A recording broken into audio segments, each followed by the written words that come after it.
మన వ్యూవర్స్ అందరికీ శ్రీ పరాభవనామ సంవత్సర శుభాకాంక్షలు. సో ఈరోజు మనం ఉగాది నాడు కంపల్సరీగా చేసుకోవాల్సింది పచ్చడి. ఈ ఉగాది పచ్చడి ఏదైతే ఉందో షడ్రుచుల సమ్మేళనంతో, అంటే మనకి దీంట్లో వచ్చేది తీపి, పులుపు, చేదు, కారం, ఉప్పు, వగరు ఇవన్నీ కలగలిపి చేసుకునే పచ్చడి మనకు ఒక సందేశాన్ని ఇస్తుందండి. జీవితంలో ఎదురయ్యే కష్ట సుఖాల్ని సమానంగా స్వీకరించాలి అనే సందేశం అనమాట. నేను చేసుకుంటున్న ఉగాది పచ్చడికి అయితే 12 అరటిపళ్ళు పడ్డాయండి. ఆ తర్వాత మామిడికాయ ముక్కలు ఒక చిన్న మీడియం సైజ్ది, వేప పువ్వు, పుట్నాల పప్పు.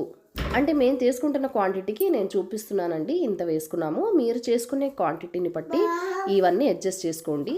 ఒక పావు కప్పు కొబ్బరి ముక్కలు, మామిడి ముక్కలు, కొబ్బరి ముక్కలు చిన్న సైజు తరిగి పెట్టుకోండి. కారం కోసం పచ్చిమిరపకాయ ఒకటి వేస్తున్నాను. చిన్నగా ముక్కలుగా కట్ చేసేసుకున్నాము. పావు కప్పు బెల్లం వేసుకున్నామండి. అంటే 50 to 100 గ్రామ్స్ పడుతుంది. ఇంకా తీపి కావాలనుకుంటే కొంచెం వేసుకోండి.